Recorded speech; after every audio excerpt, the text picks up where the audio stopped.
Okay. I guess we gotta start the video. Hello, hello. Hello. I've got a very special guest with me today.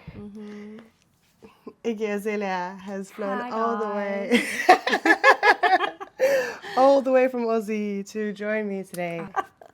Also today, finally, we're showcasing. Oh, Showcasing our babies. yeah.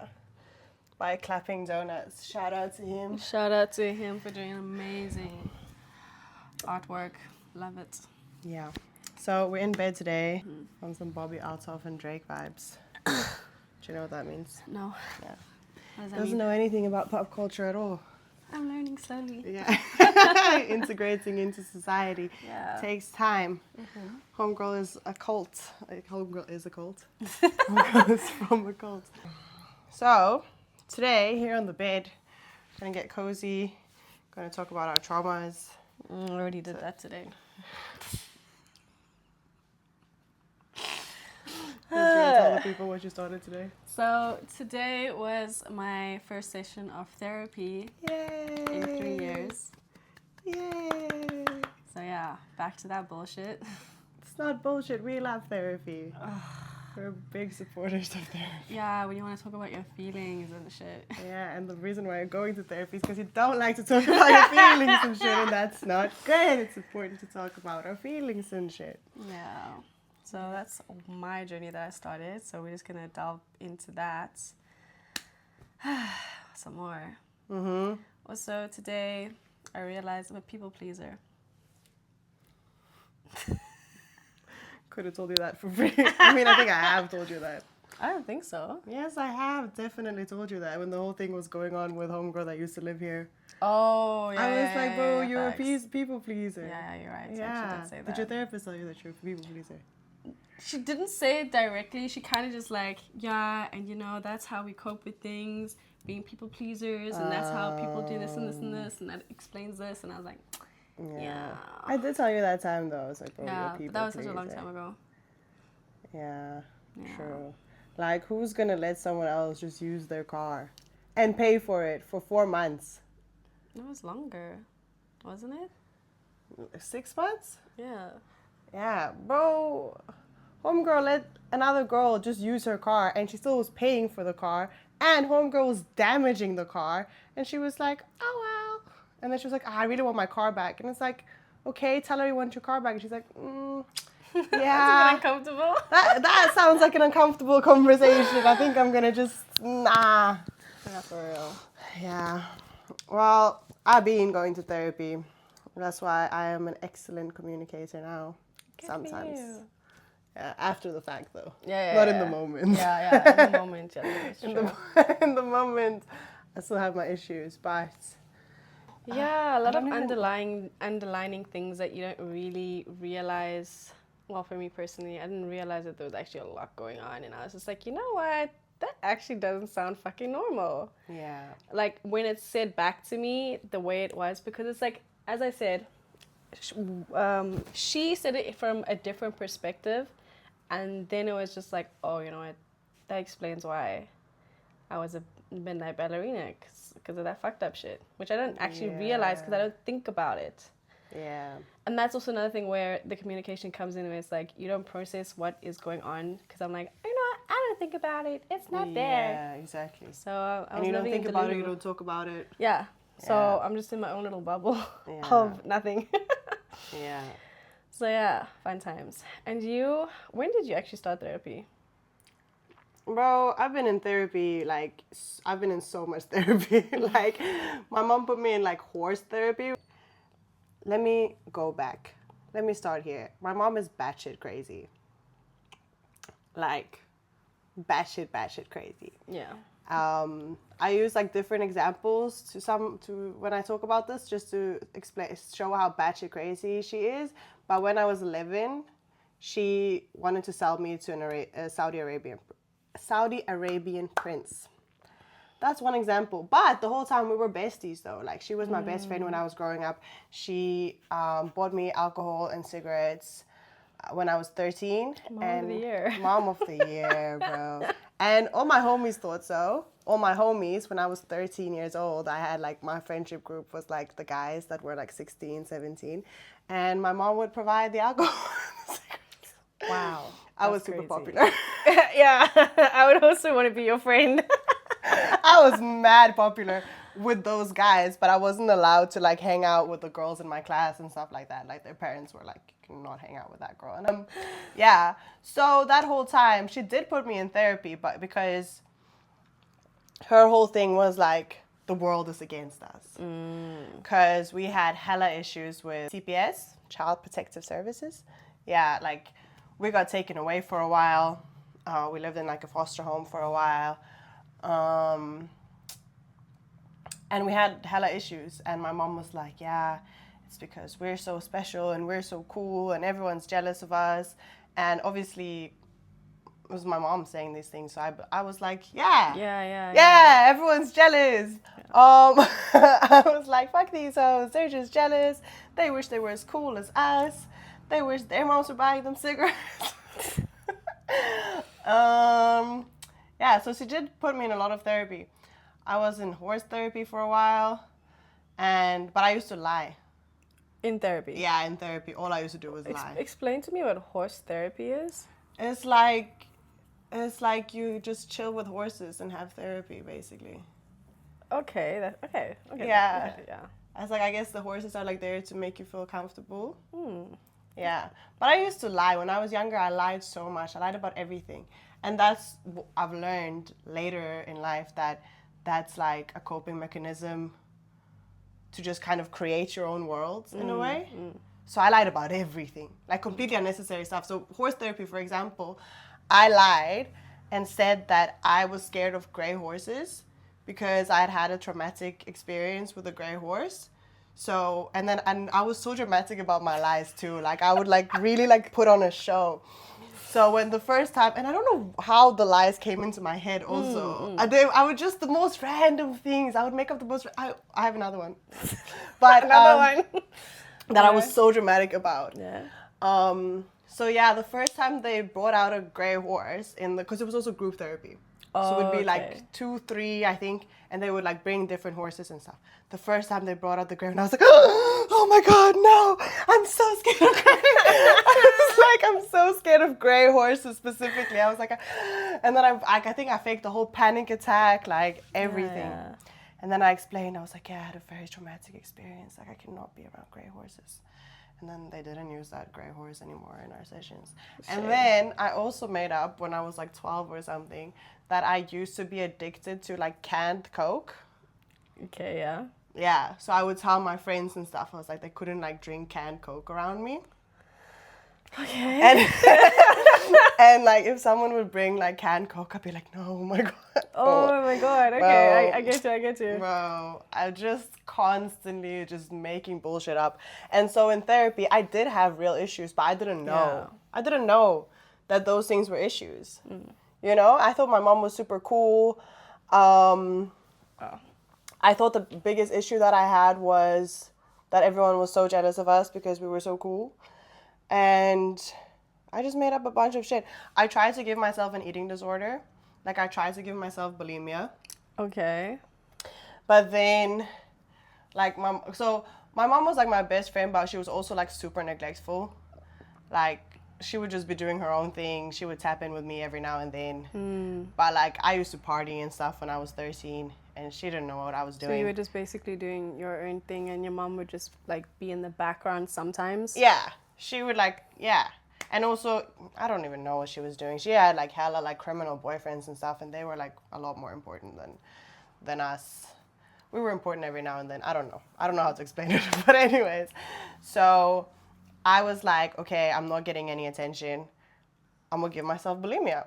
Because I see, and eating disorders were really like hot that time. They were super trending.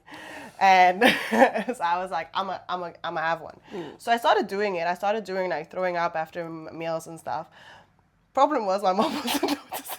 Yeah. So I was like, I kept doing it. And then eventually, because my mom never noticed, I told her. I was like, Mom, I have bulimia. And she was like, don't do that. Your teeth are going to fall out.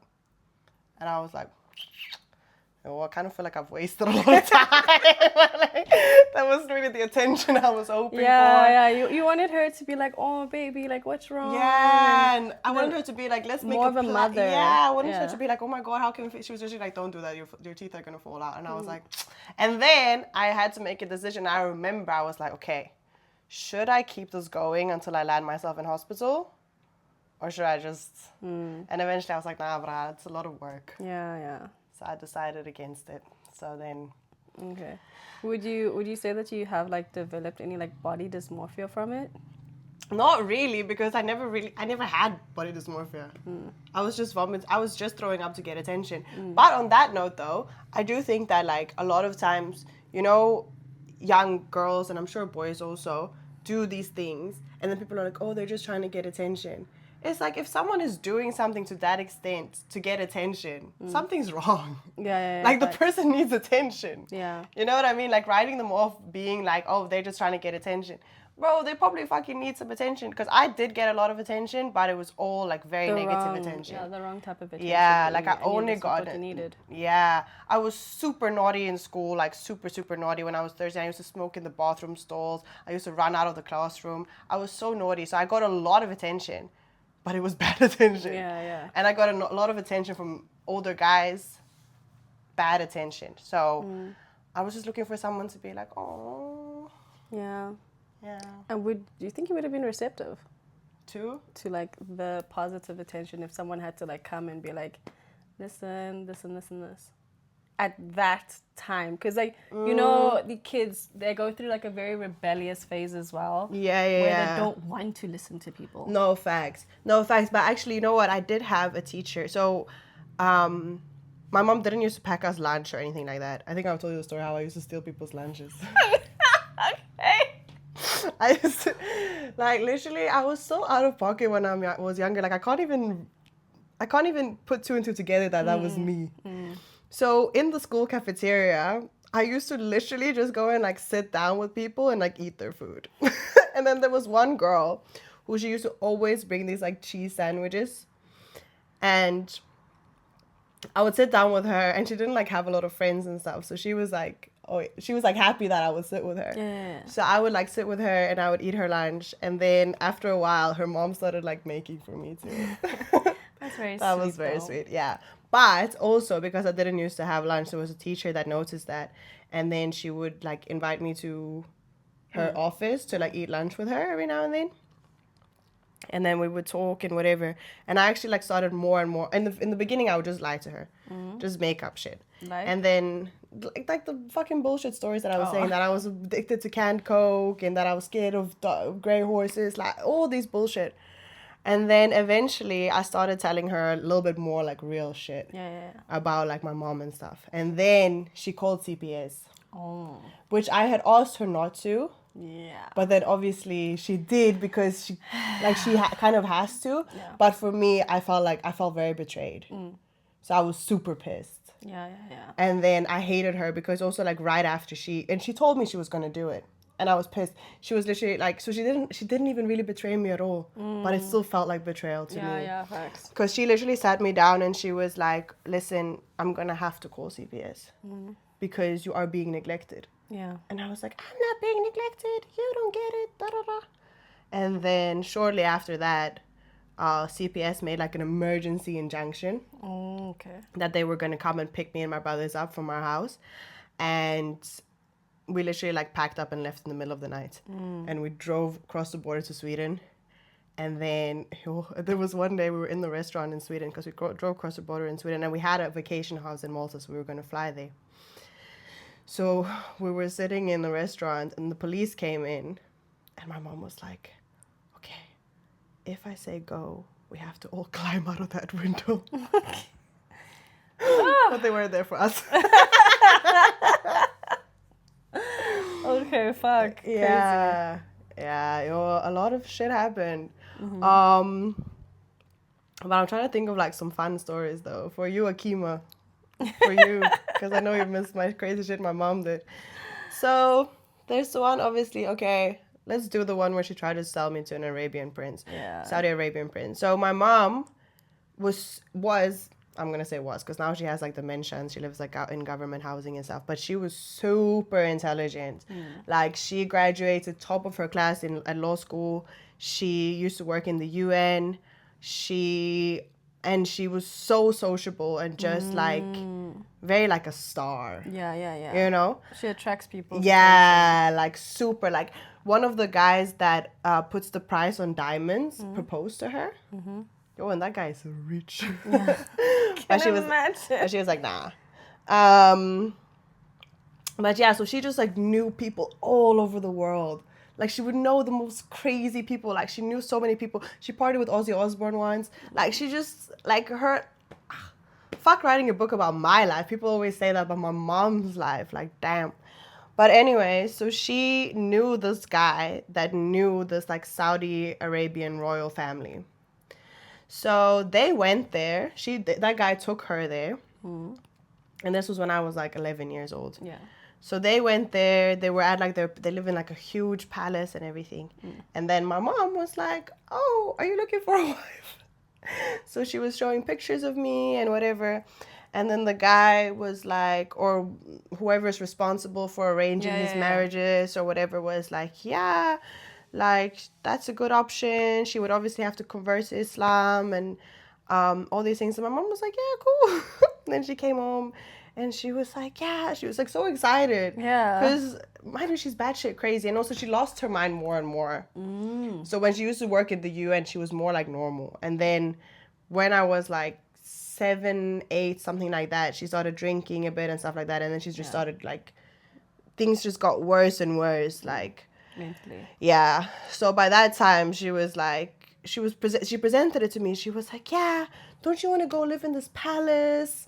Like, the palace is so cool, like, and you'll have servants and da-da-da. And at first I was like, hell yeah, that sounds dope. Yeah, I can understand that. I was like, yeah, that sounds cool. Then she was like, okay, only catch is that obviously you're going to have to wear a burqa. And also you can't, like, go outside of the palace without, like a male companion. And then she started giving me all the rules. And I was like, whoa. Yeah, imagine. Slow down. Then she was like, no, but I think, because obviously they were going to pay a lot. Also, they were going to pay for me. And they were going to pay a lot. So she was like still talking to them and stuff. And then I was like, I called my dad and I was like, Dad, Mom is trying to sell me to a Saudi Arabian prince. Like, can you please, like, okay. Imagine that phone call with your dad, bro. Like, what was your dad thinking, like, at this time? I think my dad pretty much thought it was a joke in a way, I didn't see that happening. Yeah, because she was like, there was also a whole fucked up thing with my dad because my mom played both sides against each other, where she used to tell us like, so she used to tell my dad like, they divorced, and she was like, we're gonna get married again. I just need to go to like another country. We moved around a lot. We moved to like different countries a lot, and we were like never in the same place for more than. There was one time we were in one place for 3 years, and that was the longest. Other than that, we were always moving because she was catching on cack, bro. Yeah. So then she had to like run from what she was catching on. So, and she used to scam people like yo, this lady, bro. When I tell you this lady. So, yeah, she used to tell my dad, like, we're going to get married again. I just need to sort out this, and this. And that whole time, she used to tell us, like the kids, she used to be like, oh, your dad doesn't like you guys. He doesn't care about you guys. And then whenever my dad would come and be like, oh, I miss you guys so much, and we're going to be a family soon again, my mom would be like, oh, he's just lying. Like, he only cares about me. He's only here for me, and he's just pretending to, like, give a fuck about you guys to get to me. So I hated him when I was growing up. I was like, yo, this guy sucks. And another thing also that she would do, because my mom was like, she was a scammer, basically, a con artist. So she would get big chunks of cash from wherever she could, and she would just blow it. So we would go through phases of like having hella cash and being hella broke. Talking about like, we don't have money for food, like we're eating noodles every day. And then all of a sudden, after we've been eating noodles for like 3 weeks straight, she's like, let's go on a staycation. And we go to like a 5-star hotel and we eat like fucking lobster and drink champagne and then we do that for like 5 days, and then we go back home and we eat noodles again. So whenever she had cash, if I asked her for anything, I could have it, no problem, no matter what it was. I have one specific memory because I remember my friends were so shocked. I remember my mom drove us to the mall because I wanted a new pair of jeans. Oh. So I was like, can I have cash for a new pair of jeans? And she gave me like equivalent to like 5K, like in cash when I was like 11. And she was like, yeah, here. And my friends were like, what the fuck? No, for real. Yeah. Imagine at that age and you get your equivalent of 5K, bro. Yeah, and That's it's insane. just like that. It's just like whatever. And I was so used to it as well. So whenever I would ask my dad for something and he would say no, my mom would be like, oh, he's so greedy. You see? Like, because I would just want random things. Switching the story. Yeah. Twisting the story. Because whenever we didn't have money also, if I would ask her for something, she'd be like, I don't have money right now. Ask your dad. Then I asked my dad said no. Then she'd be like, yeah, you see. So greedy. You know, constantly just like building this. So me and my dad only like formed a proper relationship when I turned 20. Now we're besties though. That's my guy for real. Because he also went through a lot. Yeah, facts. Like, shame, imagine. And my mom scammed the shit out of him. Like, she put him so deep in debt that he's like still climbing out of it. And he's had a good job. Yeah. He's like a financial advisor, like a good one. No, He's had a good job. There's like no reason for him to be climbing out of debt. But my mom would do bullshit. Like, one time, when we were living in like this place in Norway, like a super, super small town, there was this old like, so there was a factory, and then there was this big building where all the fishermen used to live that worked in the factory. Yeah. It's like a huge building, and it had been abandoned for years. So my mom bought it in my dad's name, with my dad's money. Her and her boyfriend, like renovated the whole place. Almost finished. And they did a beautiful job, mind you. Like, crazy people will do crazy things, like, for good or bad. Like they did a beautiful job. That place was run down, and they renovated it so beautifully, like old Victorian style. But when there was, like, just a little bit left, she was just like, I'm bored now. Left it there. Yo. Because she was going to turn it into, like, a bed and breakfast and whatever. She just left it there. And then, like, years later, the bank, like, took it back. Crazy. Yeah, and she did stuff like that, bro. That's on insane. and on and on. There was another time, there was, like, something with the car. I don't remember exactly what it was, but it was some, like, car insurance thing that also fell on my dad, because I think it was my dad's car, or he had bought the car for her. And then she pulled some like insurance scam, and then she took that money and she took me and my oldest brother to Paris for a weekend. And that weekend, like, we stayed in a presidential suite, like in the heart of Paris, and like a presidential suite, like it's huge. There's a walk-in closet and everything. Yeah. When I got there, I was like, Mom, why do we need this? So I was just being super manic as well. So I was like, I was just like, you know, I must just enjoy it, because, like, what choice do I have, you know? We here, the money is spent. So we stayed in that presidential suite. We drank, I think, 28 bottles of champagne between the three of us in 3 days. Damn. So, like, everyone was on one. Yeah, I can imagine. Everyone was on one. That's when I told you I tried to climb into the Notre Dame with this guy. And also just left me in. I was 18, I think. Yeah, so we, yeah. Crazy. Anyways, that also fell on my dad, I'm pretty sure. Shit. That's crazy. Yeah. Shame. And your dad's still so nice, eh? Like, he's so nice. He's so nice. because, like, you know, you have all these things happening to you.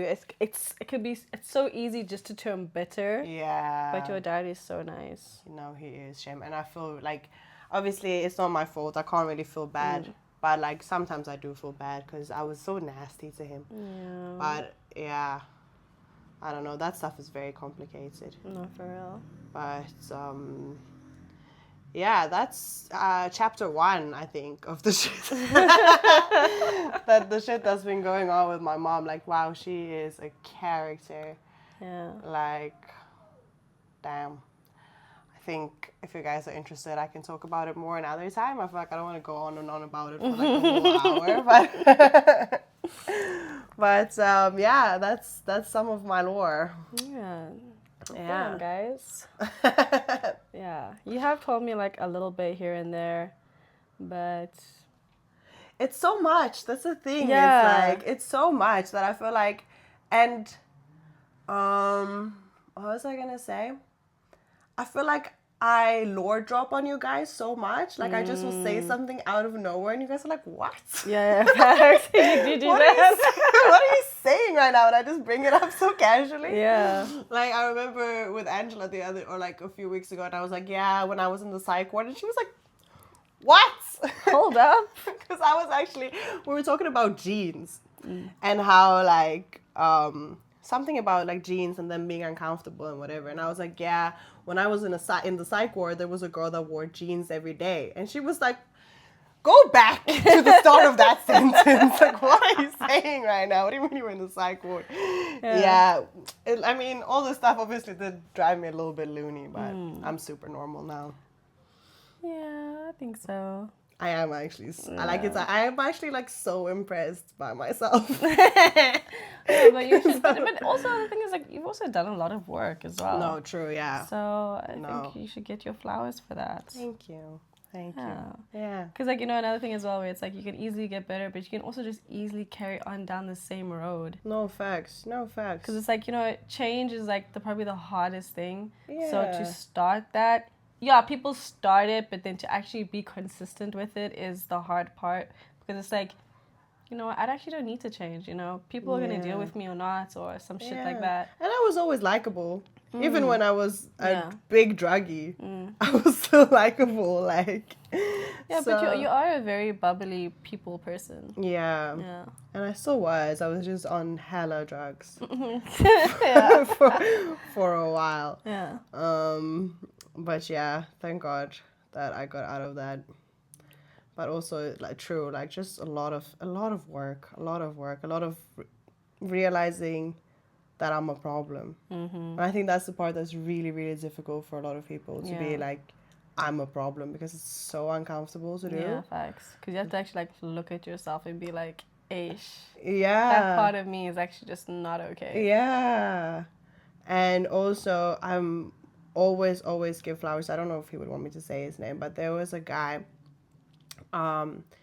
we were super close, but he was a little bit older than me. When I was like 22, he was like 30, and we were friends, like, and there was one time that he sat me down and he was like, listen, Ronnie, like, the ego, your ego is gigantic, and you always think that you're the smartest person.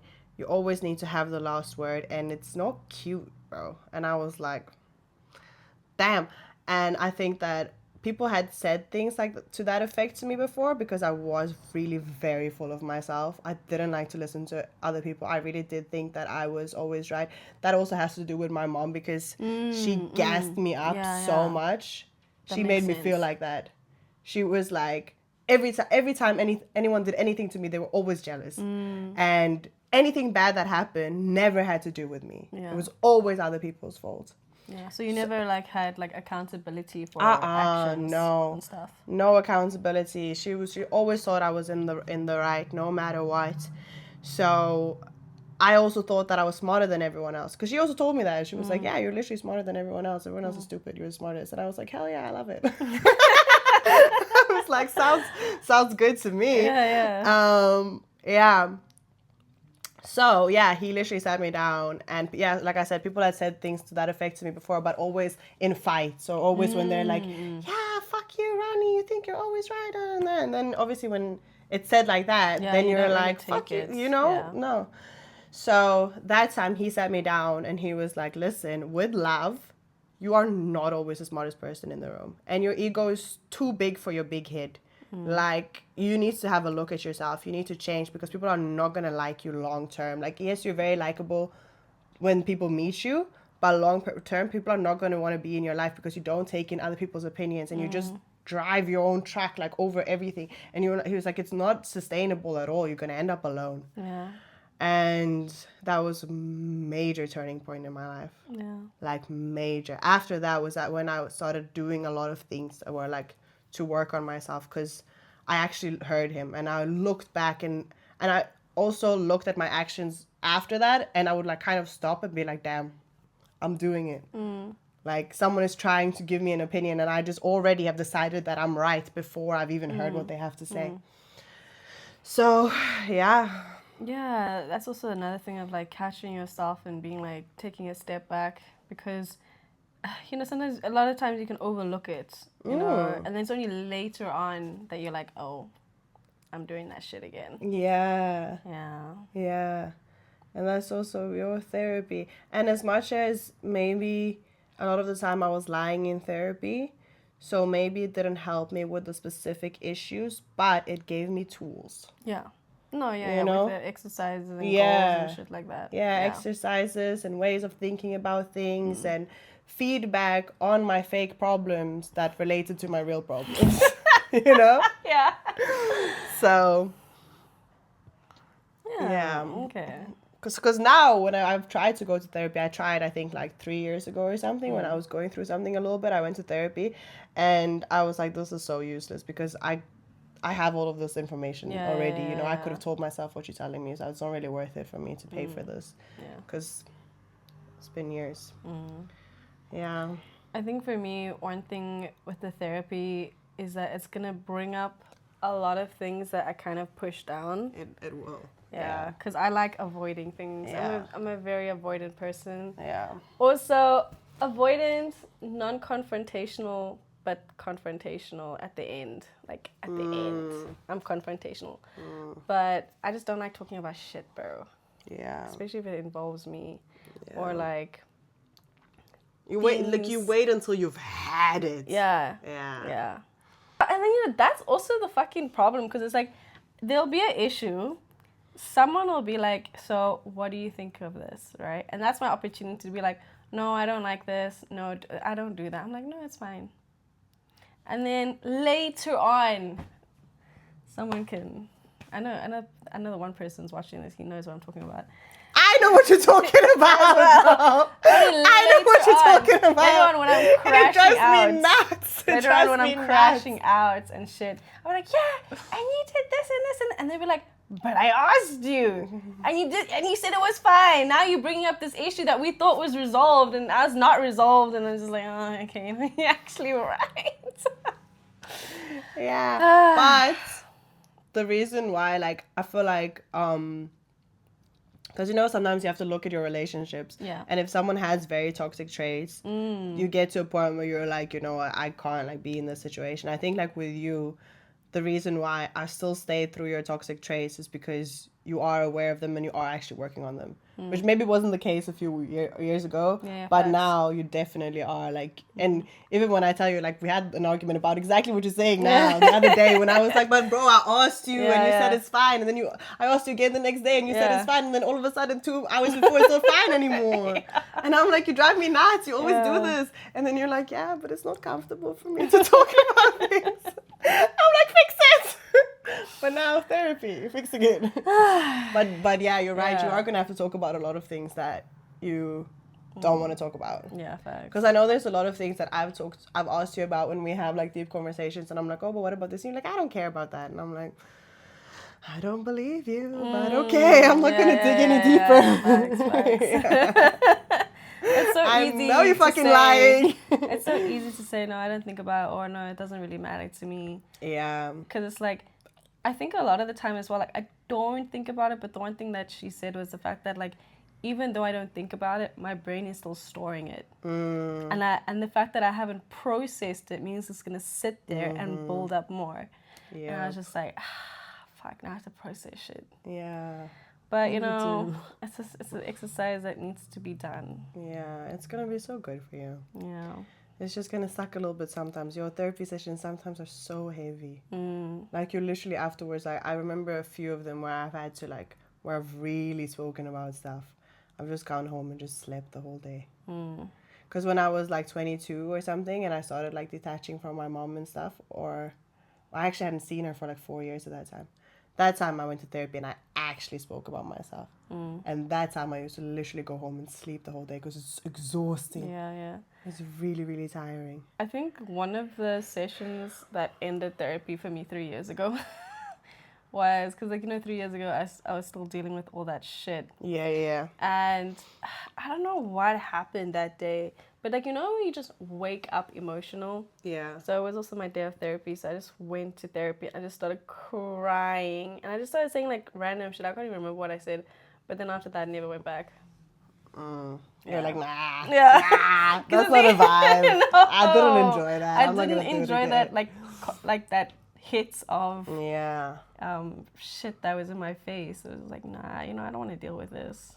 I get you. Because I know I'm going to have to deal with so much more later on as well. So let's just stop the dealing with shit. But now I have to actually just draw through it, soldier on. Yeah. You can do it. Yeah. You're gonna be, bro, you look so much like Iggy. It's like literally creepy. It's creepy, bro. Yeah. Yeah. But I think it's also the thing of, like, the future that I want for myself as well is not going to be with the person that I am right now. Yeah. Bars. Yeah. Because I know Straight myself. bars. And I know that I can't, like, if I don't take the step to actually, like, face myself, I won't be able to, like, move forward, honestly. Yeah. And where I want to be and go, I can't have other people deal with it. Not the people that I want to be surrounded with. Yeah. Yeah, I don't want to put them through that bullshit. And I know they're not even going to put up with that bullshit, so Yeah. I might as well fix it. But that's a bar though, that the future that I want for myself is not with the person that I am right now. That is something to think about. Food for thoughts. Yeah. Yeah. Damn. We deep today. So, yeah, guys, that was our deep therapy session of the podcast with BP and R. Yeah, I think now you've definitely gotten to know us a little bit on a deeper level. So hopefully you still want to be our friends. And hopefully we can hang out in 2 weeks again. Yeah. Love you, bye.